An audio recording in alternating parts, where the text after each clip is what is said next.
Okay, good evening. My name is David Cashman. This is the info session for the affordable condominium at 315 College Farm Road condominiums in Waltham. I work at SEB Housing. We're the affordable housing consultant who has been retained by the development team to facilitate this process.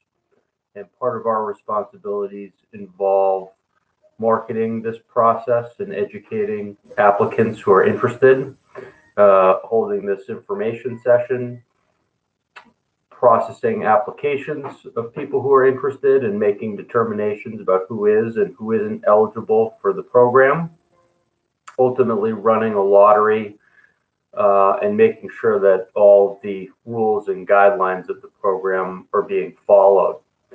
We work for the development team, but we are an off-site consultant. We're located in Needham, so I'm not physically on site. I don't have personal, I haven't walked through the units or anything like that, but I have worked closely with the development team and securing the approvals that are required to move forward in this process. And so the purpose of tonight is to give you a little bit more information about what this opportunity is, a little bit of information about the unit and the development, the parameters for applying and being found eligible, and ultimately telling you a little bit about the lottery and how this process is going to look. If at any time anyone watching has a question, please feel free to type them in the dialog box to the right of where you see me. I'm just going to type something there now. And I will stop what I'm doing and answer your question, or if it's something that I think I'm going to get to, I may ask you to just pause and I'll answer your question a little bit later on as I'm in a context that may make more sense.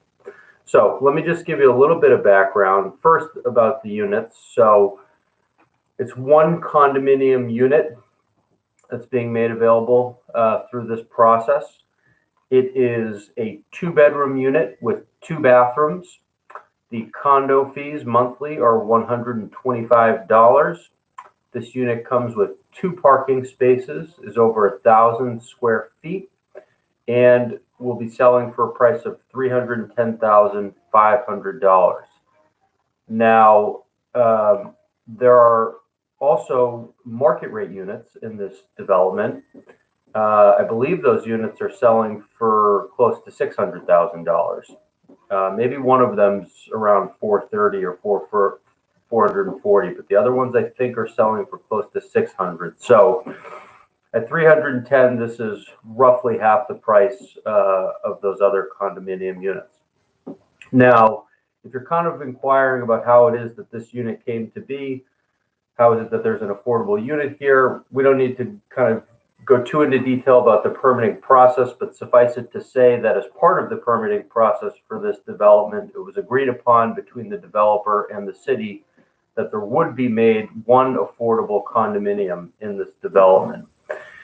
That condominium will be eligible to households making up to 80% of the area median income. So this is not subsidized housing. It's not public housing. It is an affordable unit in an otherwise private market development. The unit has very nice features. You can, if you haven't already, you can take a look online and find photos, or if you're having trouble finding that, you can reach out to us at info@SEB Housing. We have some photos I'd be happy to send you. If you haven't seen the development, or maybe you want to go by there, but the units look beautiful. The kitchens have very upscale cabinets, quartz, I think white countertops, hardwood floors, recessed lighting, and there's an elevator in the building and 2 free parking spaces that come with the affordable unit. Open floor plans, nice layouts, lots of windows, sun-filled. So this is a very nice brand new construction unit that's going to be made available through this opportunity. And I assume that there will be a lot of interest as there is only one unit. and it's a very nice new development, conveniently located in Waltham. It's close to Route 95, close to the Cambridge Reservoir, close to various green areas, Shady Ponds Conservation Area, the Historic Conservation. It's not far from what I would call sort of the main Waltham center, Route 20 there that goes through Waltham, a little bit north of the Charles River. So if you're watching this, you probably have a sense of where it is already. So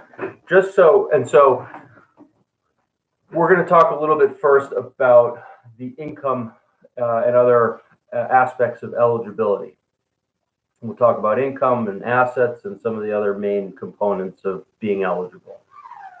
After we talk about that, we'll talk about the lottery process and what that looks like, how we'll run the lottery, how we'll create waiting lists, and then ultimately how probably one household only, or if for whatever reason something doesn't work out, how any household would move forward after the lottery in the home buying process. Before I kind of go into the eligibility requirements, let me just stop for a sec to say probably the most important takeaway from tonight is, after listening to this, if you haven't already, give the information packet a read. The information packet is available on our website.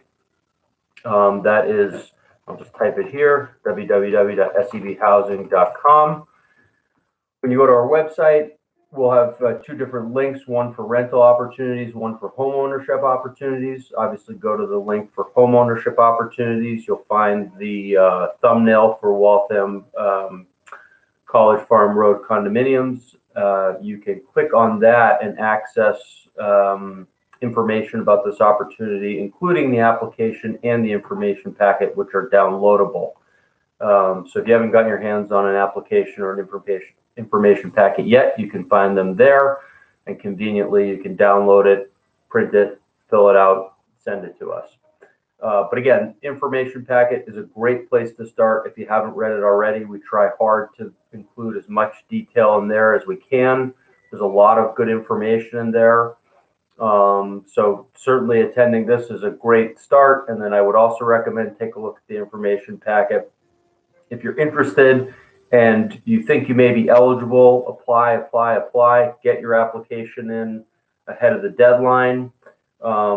One of the nice things about this lottery is that we're not requiring all of the income and asset documentation that will eventually be required to qualify households just to get into the lottery. Okay, so stated differently, you can fill out the application.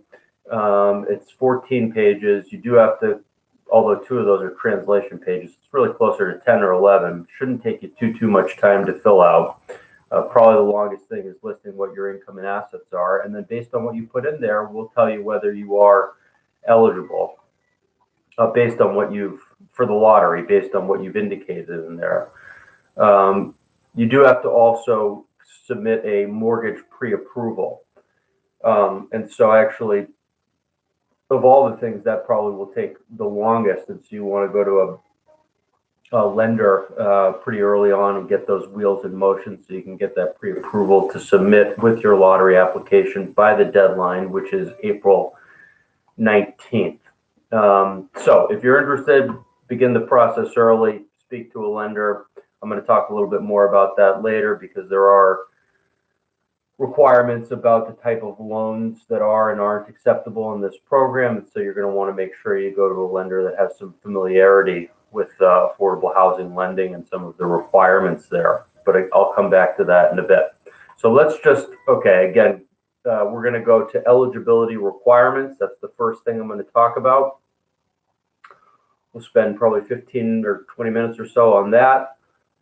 After talking through eligibility requirements, we'll talk a little bit about the lottery process, what that's going to look like, followed by the post-lottery process for a household who gets to move forward in the home buying process. So, eligibility criteria. Everyone in the household must be a first-time home buyer. I'll flesh that out a little more in a second. the entire household income and assets must be below the program limits. Probably comes as no surprise. This is an affordable unit being sold at a price substantially below the market rate. In order to qualify, you have to be below certain income and asset limits.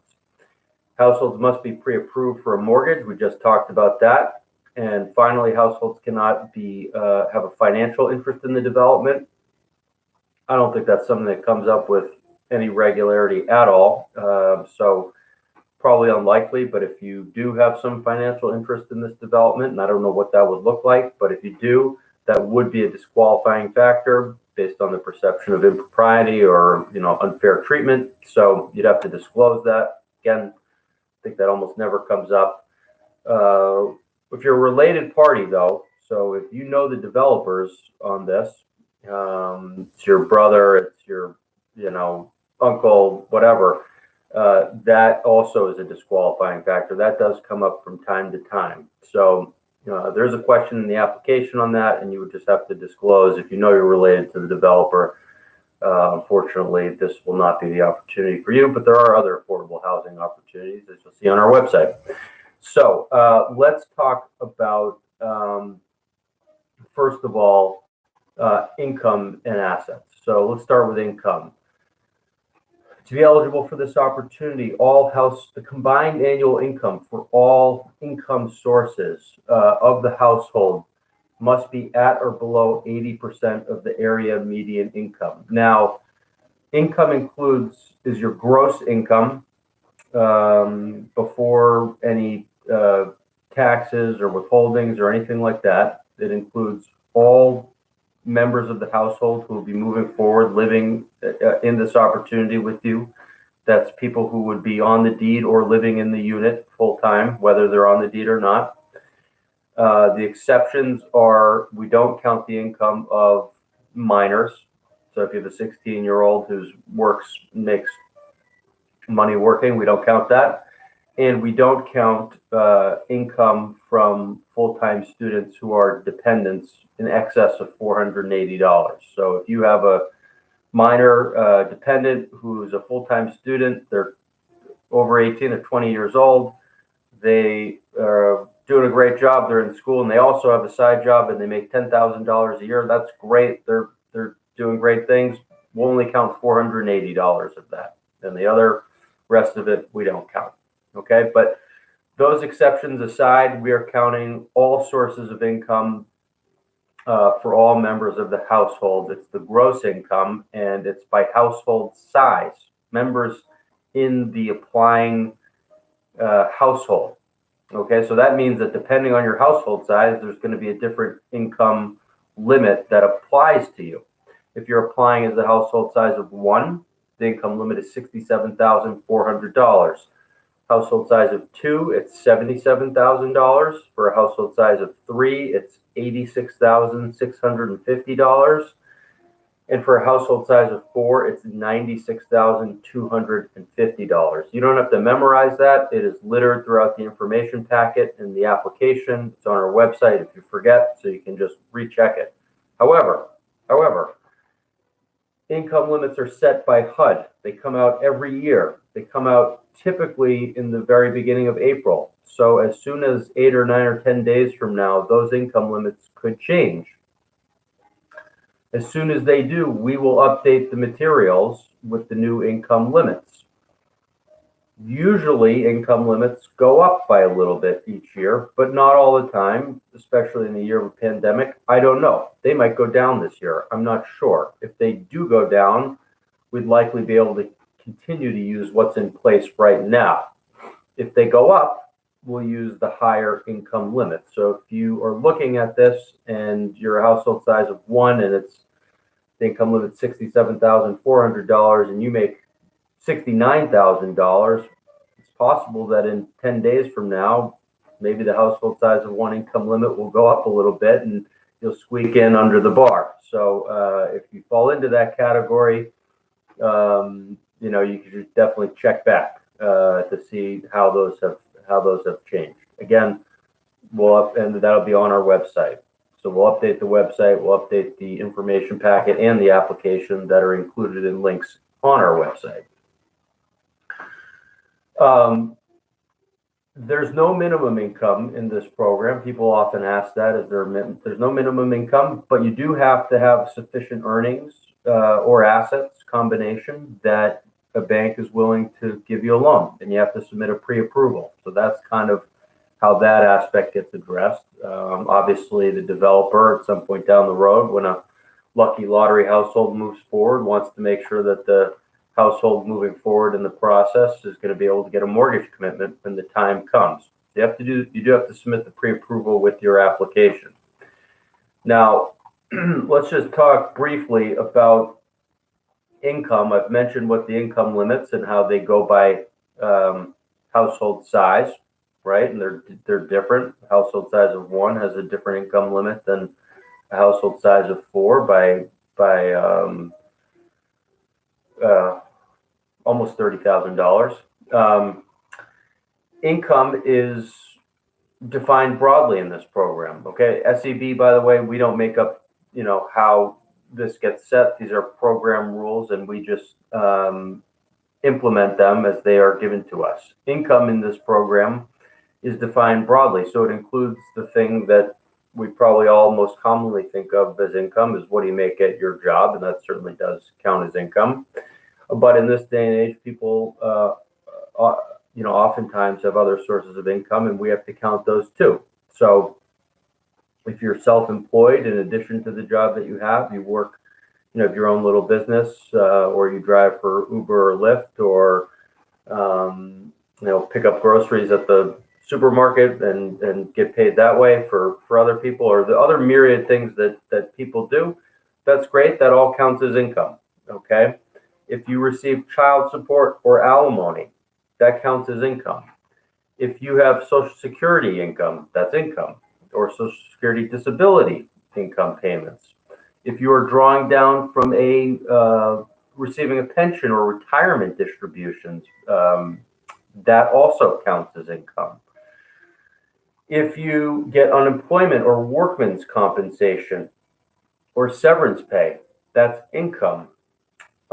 Also, unemployment, and that includes just regular state unemployment, not the federal pandemic stuff. So federal pandemic stuff, we're not counting, but regular state unemployment income is income for purposes of this program.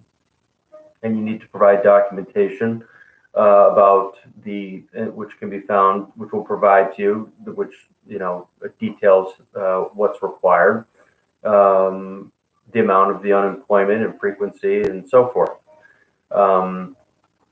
Interest income from assets. So, many times assets generate income. If you have a bank account, if you have a checking or savings account, those don't usually generate much of anything, although they'll generate something. But you might have a certificate of deposit where, with the bank, you got to leave it there for 6 months or a year, and then you can get the money back with interest. Well, that interest counts as income. So anyway, takeaway is people have very different sources of income. Their pictures are different, but oftentimes people may have other sources of income besides simply what they make at their job. So you just want to look through the table in the information packet that we provide. And when you're filling that out, just make sure you don't miss anything in case there is some other source of income that you have. Same applies for assets. All household members cannot have gross assets exceeding $75,000 in value. And assets include any money that you would use as a down payment, whether from your own funds or from a friend or family member. So I've certainly seen this before, where a household will say to me, Dave, I've got $100,000 in assets, but I'm going to use $30,000 to the down payment, so we won't count that. That means I have $70,000 in assets. I'm under the asset limit, and fortunately, I had to tell them that's not how it works.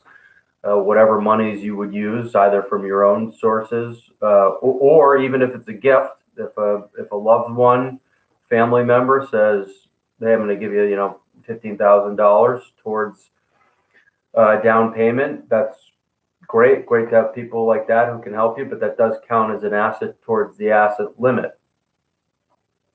Assets like income, there could be myriad sources of assets, and we provide a table in the application which you need to fill out. Just make sure that you take your time going through it so you don't overlook anything. And so assets can include, checkings accounts or savings accounts, and you have to provide evidence of the bank and the account numbers. They can be Venmo, PayPal, and different cash apps, and it's actually sometimes pretty easy to forget. People Venmo you, and it sits in Venmo until you specifically instruct Venmo to release it. But the money that's in Venmo, it's really like money that's in a bank account. It's an asset, and so that counts as well. Sometimes applicants for this program could be a beneficiary of a trust that they have access to. That counts as an asset. Trusts are kind of hard to lump all together because they can be very different in form. And so you'd have to provide the trust for us to take a look at it and let you know how that impacts your asset picture. As I mentioned before, maybe you put some money in the bank in a certificate of deposit. That's an asset. Maybe you have retirement accounts like a 401k or an IRA. That one oftentimes trips people up because they say, well, Dave, I'm not planning on touching that for 20 years. Why would that count? And there's a penalty if I do touch it. So why would that count? I mean, that's for my retirement. I'm not handling it right now. I don't disagree with the sentiment, but the program indicates that we do have to count the post-penalty amount. So if you do have a 401k, you would have to get a letter from the benefits administrator that says, there's $50,000 in there now, and if the applicant takes it out early, here's the penalty, and here would be the cash value after the penalty, and that's the amount that we have to count. Okay, so if there's a $10,000 penalty, I have no idea what penalties would be, but if there's a $10,000 penalty and that $50,000 would be worth $40,000, then that $40,000 is what we're counting. You may have invested money and have interest in mutual funds or stocks or bonds. That all counts as assets. And then the biggest one that sometimes comes up is real estate. Someone applying owns a home. It's obviously usually homeownership. A home is the biggest asset many of us will ever have in our lives. And that's the value of the home is what we would count towards the asset limit. Now, that's a good segue into the next major eligibility criteria that I want to talk about, because as I mentioned earlier, in order to qualify for this program, you have to be a first-time home buyer, which means nobody in the household within the preceding 3 years has owned a home in any fashion, whether outright by themselves, whether with someone else, some type of joint ownership. So you cannot have owned a home within the preceding 3 years. However, there are a few exceptions to that, and they're all listed out in the information packet, so you can take a look. But the three biggest ones, which actually do come up with some frequency, are for displaced homemakers. So this would be someone who's been working in the home primarily without compensation.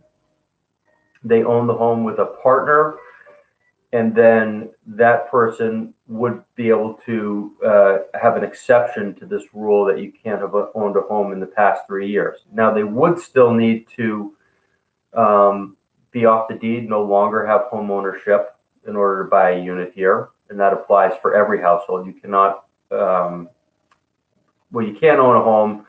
Here are the exceptions. Even if you fit within the exception, you still need to divest yourself of the home prior to moving forward in this opportunity. So the displaced homemaker is one exception. A single parent is another exception that comes up. So again, this is someone who owned a home with their partner and is a single parent. That can include someone who's pregnant You do, or if the child is already born, you have to have custody, at least joint custody of the child.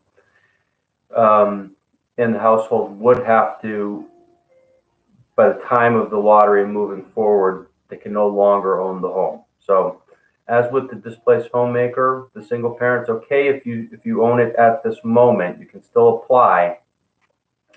But after the lottery, at the time of being invited to move forward, you would have had to have finalized the divorce and get the home out of your name. Finally, this one comes up with some frequency for age-qualified households. So if someone in the applying household is over the age of 55, that is an exception to the first-time homebuyer rule. I should say also that, just going back for a minute about income and assets, sometimes people will ask, is there an exception if I'm way under one, but I'm a little bit over the other? And the answer is no, you have to be under both. Okay, you have to qualify both ways. So you can't sort of balance the scales by saying, well, I'm well under the asset limit, but I'm a bit over the income limit. Can I squeeze in that way? Unfortunately, the answer is no. You have to qualify both ways.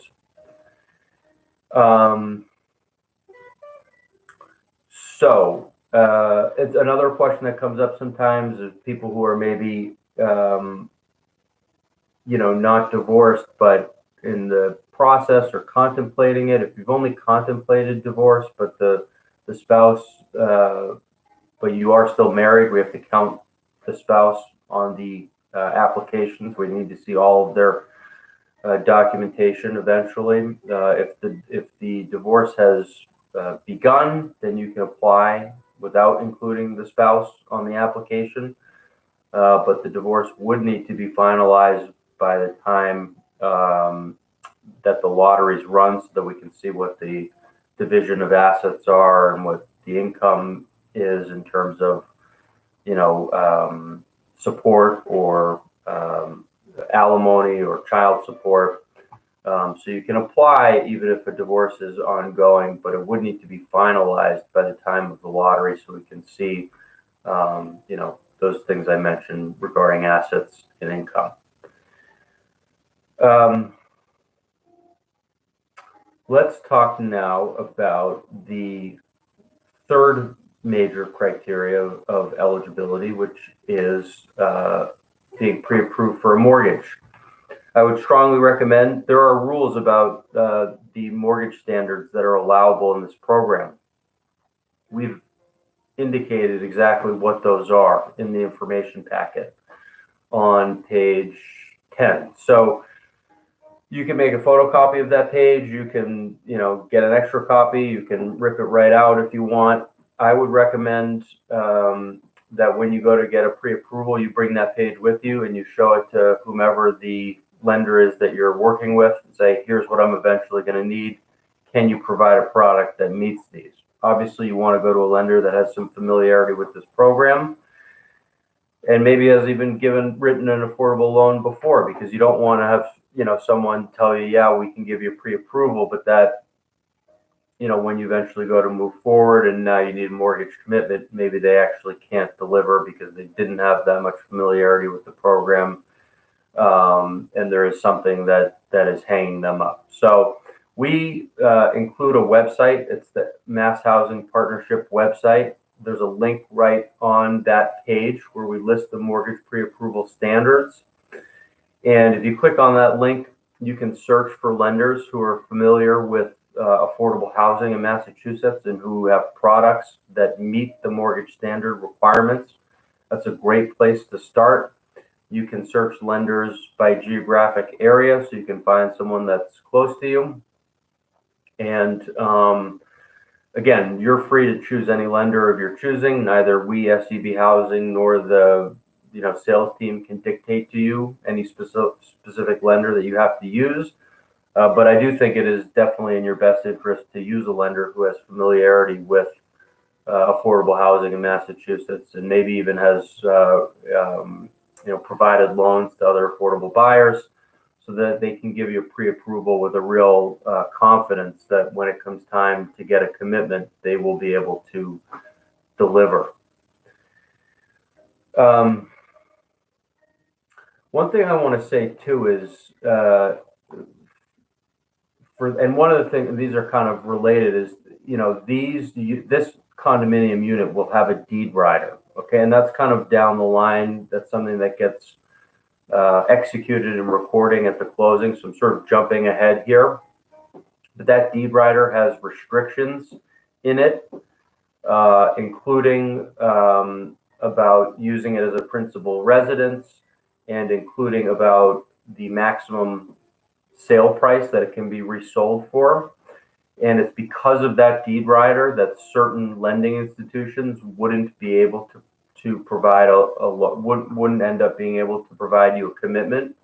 And so it's sort of a related concept where, for that reason, for certain provisions that are in the deed rider, you want to use a lender with familiarity with the program, so that doesn't become an issue. And the deed rider is also on our website, and you can find it in the link where this opportunity is listed. It's listed right there alongside the information packet in the application. You can also bring that to the lender and show it to them, just to make sure that there's not going to be any issues there. Okay. Let's talk about the kind of step-by-step process and what this is going to look like moving forward. So if you're interested in this opportunity, great. It's a great opportunity. Again, take a look through the information packet. Tonight's information session is intended to be a summary of it, but it doesn't include everything that's in that packet, so you should still definitely take a look at that. If you're interested, submit an application on the earlier side, or at least begin to get the wheels in motion with getting a pre-approval. The application deadline is April 19th. And when you submit an application to us, if there is anything that's incomplete, we will let you know that something's missing. And then you'll have time to gather whatever is missing and get it back to us. If it's complete and you're ineligible for the program because, say, your assets are too high or your income's too high, we'll let you know.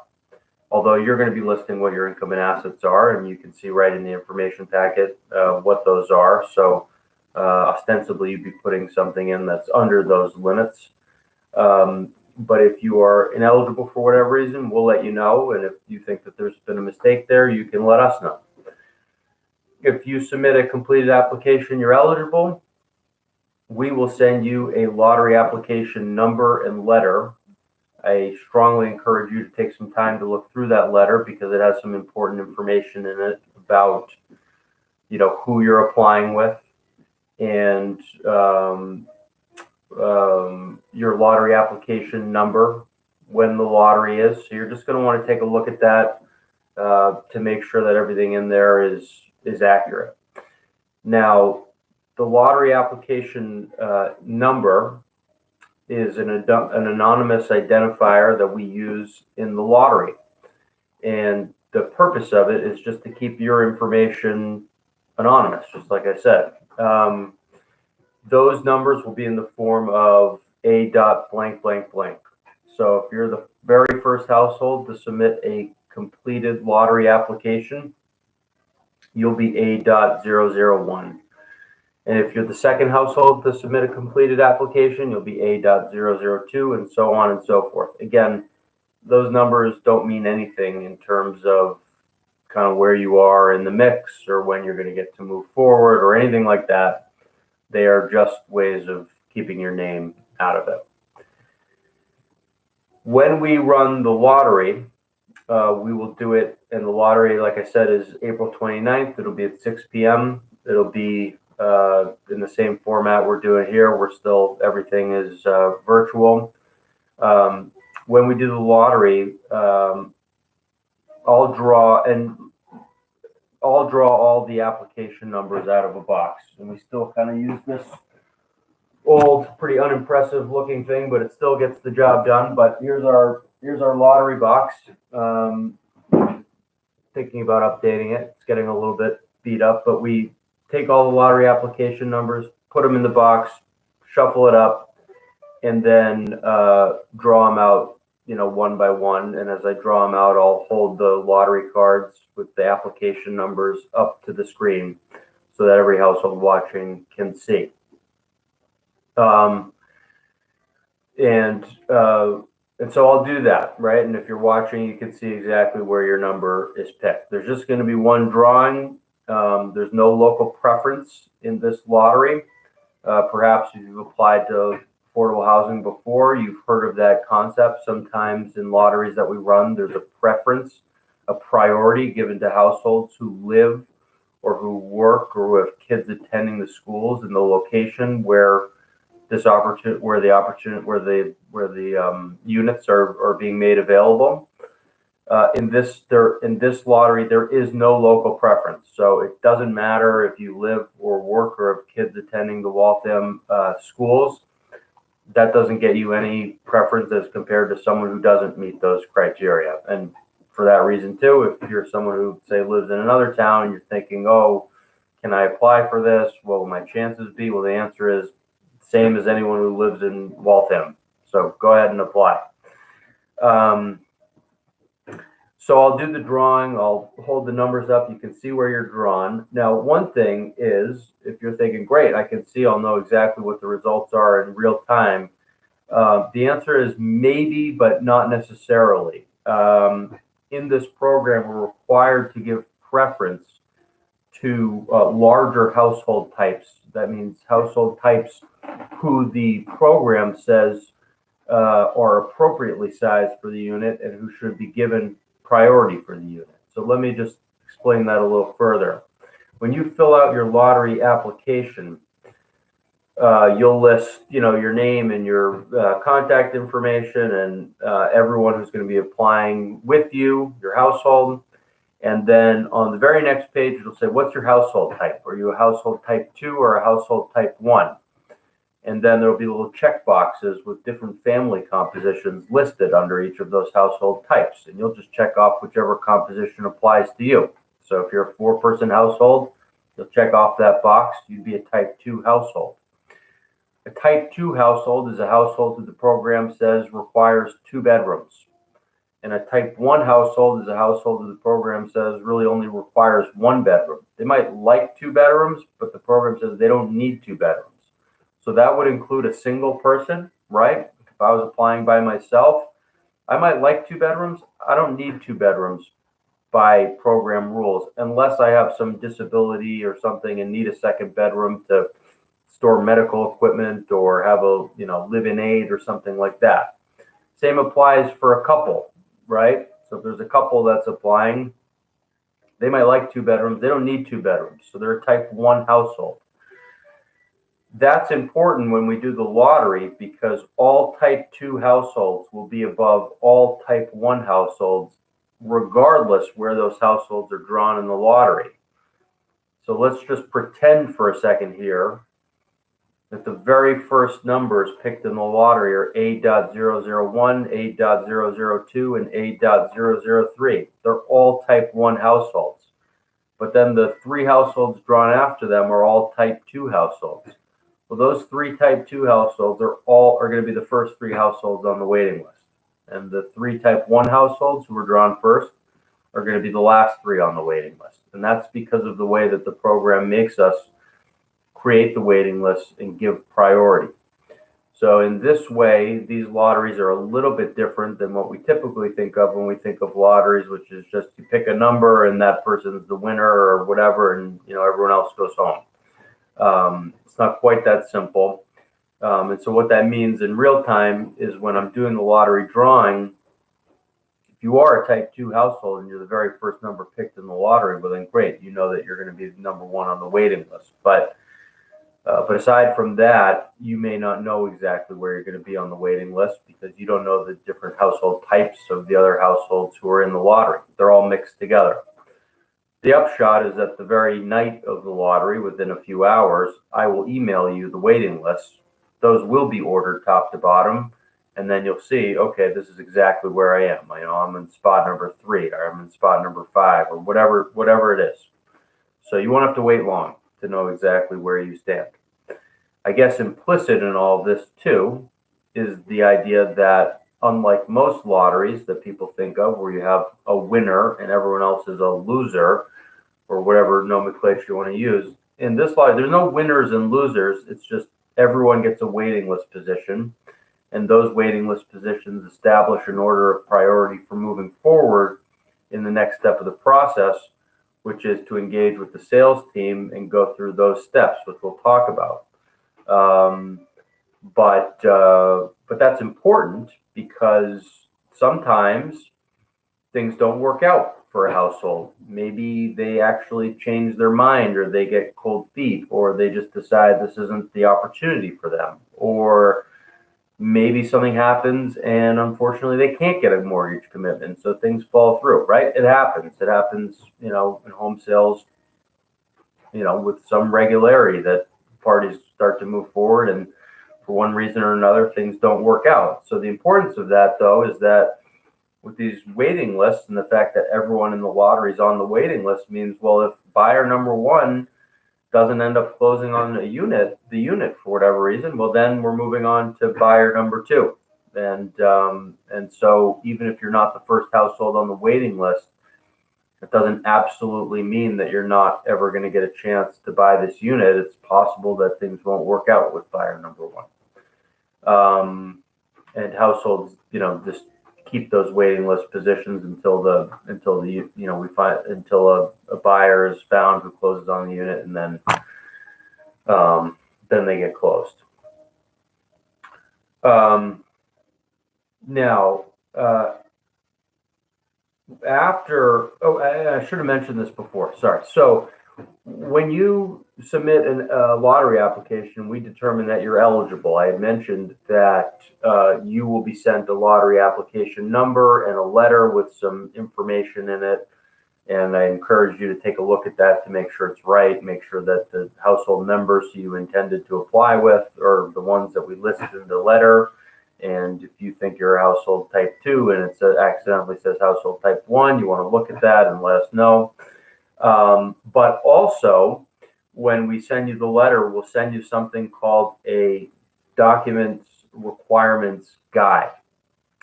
That guide is going to prepare you for all of the income and asset and tax documentation that will eventually be required for any households invited to move forward after the lottery. Okay? Not every household is going to be invited to move forward after the lottery. If there are 20 people who ultimately submit applications for this lottery, we're not going to invite 20 households to submit income and asset and tax documentation, because we don't need to invite 20 households for one unit. It would be overkill. But we might invite 3 or 2 or 3 because sometimes, like I just mentioned, not every person invited is going to close necessarily. They might not. Things may not work out. And if it doesn't work out with the top buyer, the top lottery household, we want to have another person who's been fully, approved and is ready to move forward in their place.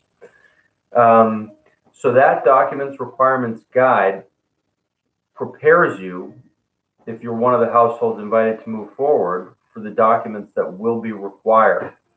It's a kind of a long, tedious document, I'm not going to lie, but you want to take your time and look through it.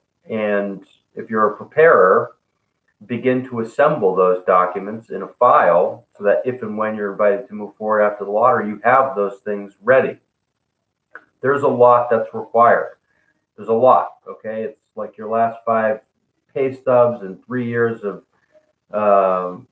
tax returns or statements of no filing from the IRS, and W-2s and 1099s, and statements from your bank accounts, and all kinds of other stuff, right? So, and there'll be a time limit after the lottery for households who are invited to move forward, who are invited to submit that documentation. You're not going to have, 2 months to get it all together. You're going to have like 10 days. So if you've done nothing, right? If you just submit your lottery application, you say, great, I'm in the lottery and, we'll see what happens. And then you end up being number 1 on the lottery waiting list. And we say, great, you're number one on the list. You're invited to submit all the income and asset documentation that's now required. And you say, geez, I haven't done it. I haven't done anything. There's a lot of stuff I got to get together in a short amount of time. It would be a shame if you lost your waiting list position because you couldn't get all that stuff to us in the timeline provided. So if you're serious about this opportunity, I strongly encourage you to look through that documents requirements guide carefully and start putting that stuff together so that if you are a lucky household invited to move forward after the lottery, you have those documents ready to submit to us. We'll then take a look at it. If anything's missing, we'll give you a detailed bulleted list of what's missing so you can try and collect what's missing. If you're not eligible, right, we'll let you know. We'll let you know the reasons why.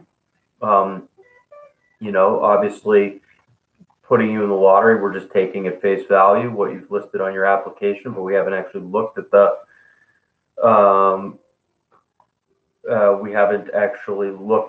the income and asset documentation, so we have to look at all that stuff, and if it shows that you're not eligible, we'd let you know. And if you are eligible, then we send your file to DHCD, which is the Department of Housing and Community Development, who's the program administrator for this. And they need to give us the final green light that they agree that that applicants are eligible. And in the vast majority of cases, they do, because we do a pretty thorough review. Okay, Jillian, sorry, there's a question. Jillian Smith, in the info packet, it mentioned households from both waiting lists would be invited to move forward. Is that still the plan? If it says both waiting lists, that may have been an oversight by me, because there's only one waiting list. I'm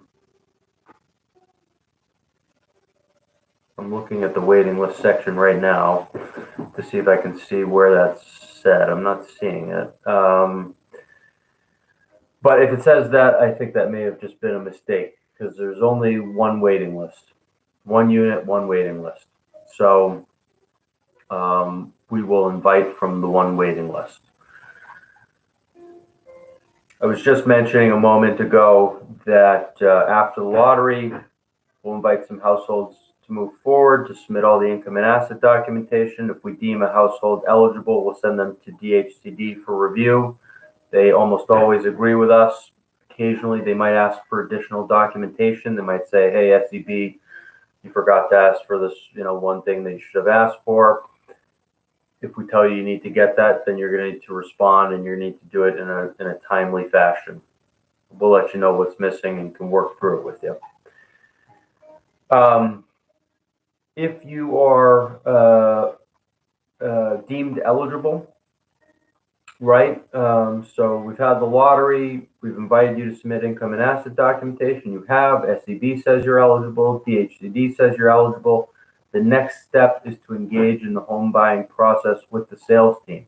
At this point, SEB kind of steps back a little bit, and new people are introduced into the process. Someone from the sales team would begin to work with you, and we'll stay involved in that process. But we're not on site. We're not, showing the unit. We're not putting together the legal documents surrounding the unit. So that would be something that you would begin to work on with someone from the sales team. We'll facilitate it. We'll be involved. We'll give you their information. We'll give their information to you so you can begin that process. That process in sort of very broad strokes will unfold as follows. First, you'll have to sign a reservation agreement for the unit, put down a deposit of $500. You will be given a timeline, most likely, to submit to reserve the unit. Obviously, the developer wants to know if this is the unit you want. You don't get to kind of,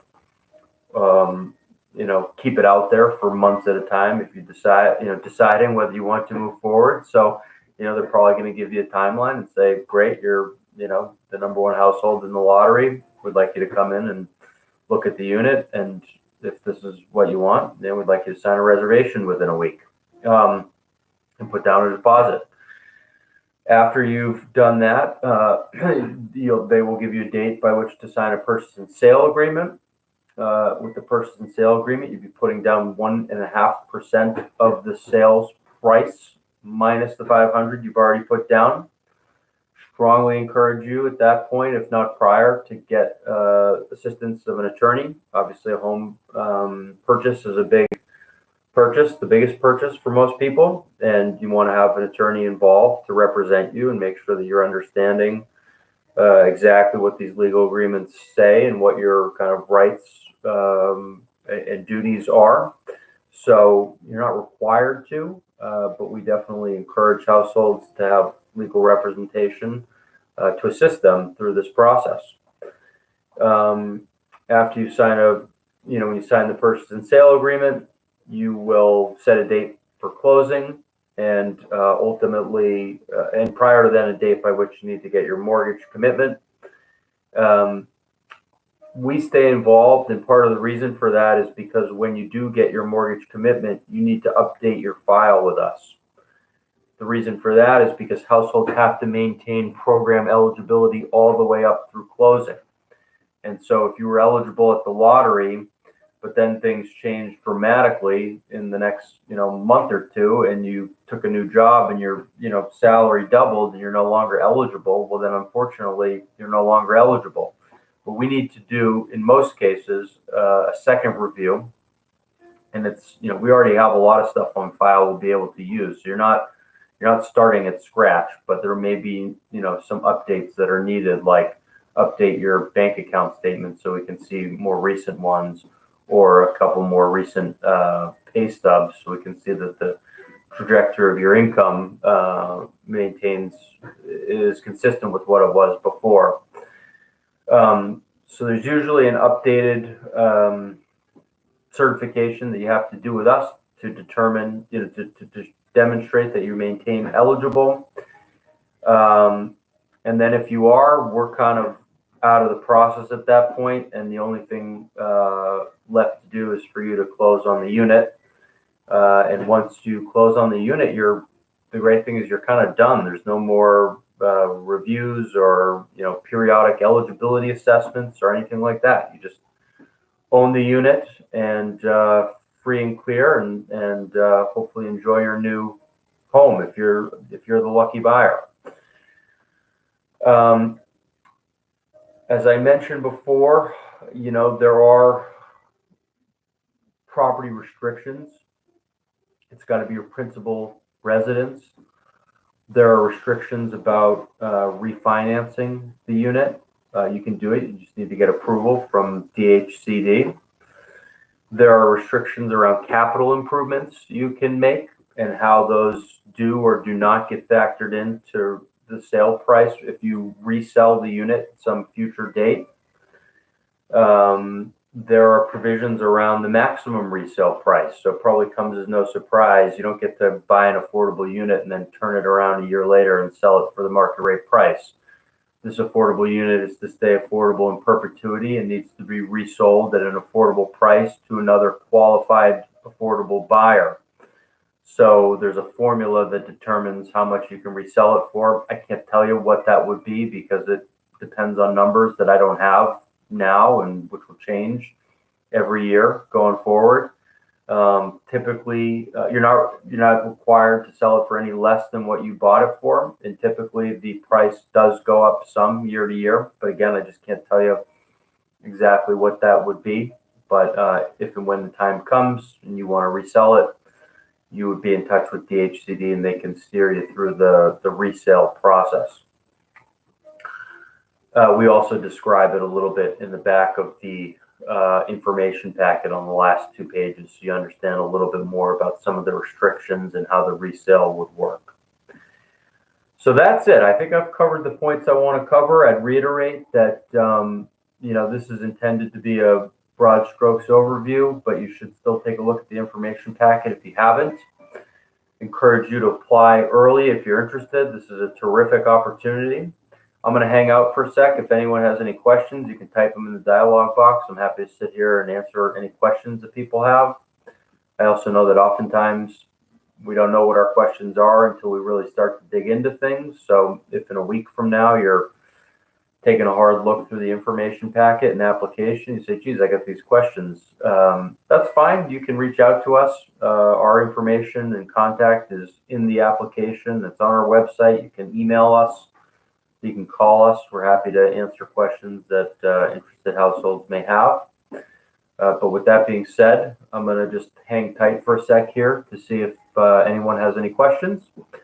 And if not, thanks a lot for tuning in. I hope it was helpful, and hope we see your application soon.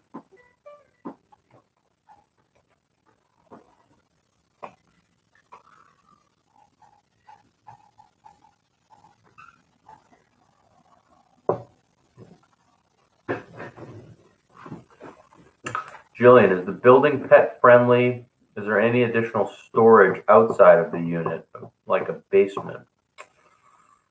I don't know the answer to those off the top of my head. Let me see. Let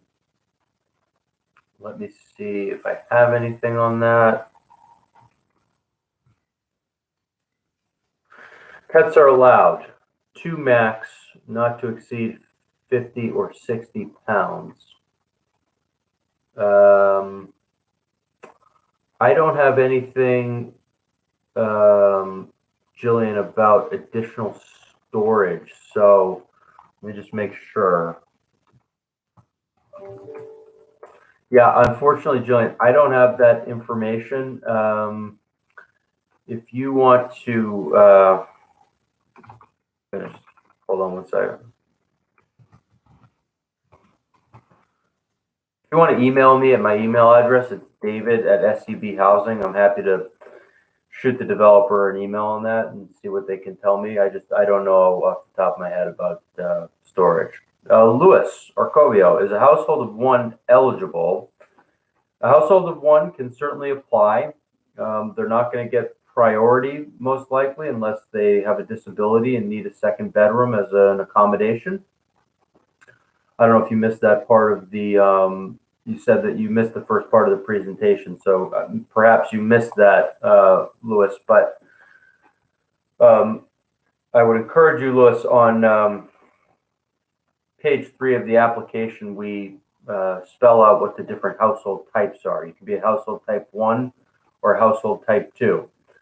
A household of 1 is a type 1 household. And that means that unless they have need a reasonable accommodation, need a 2nd bedroom to accommodate disability. But barring that, a 1-person household is a type 1 household. And that means that they're going to be behind any type 2 households on the lottery waiting list. None of that means you can't apply. It doesn't mean you're not eligible. It just means that you're not going to get priority for the unit as contrasted with a larger household who's a type 2 household. Is retirement account included as income? Well, if you're drawing down periodically from the retirement account, then that is income. The retirement account itself, the money that's in the retirement account would be an asset, not income. And that money would, what we would count as any post-penalty amount. So if there's a penalty for you to access it early, for example, then you need to get a letter from the benefits administrator saying, Louis has X amount in a retirement account. If you were to withdraw it today, here's how much it would be worth. And that would be an asset, okay? Not an income, that would be an asset.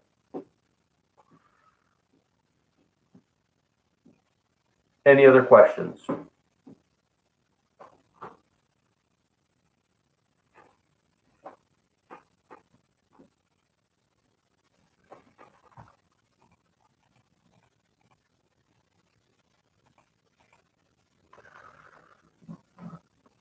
Nope.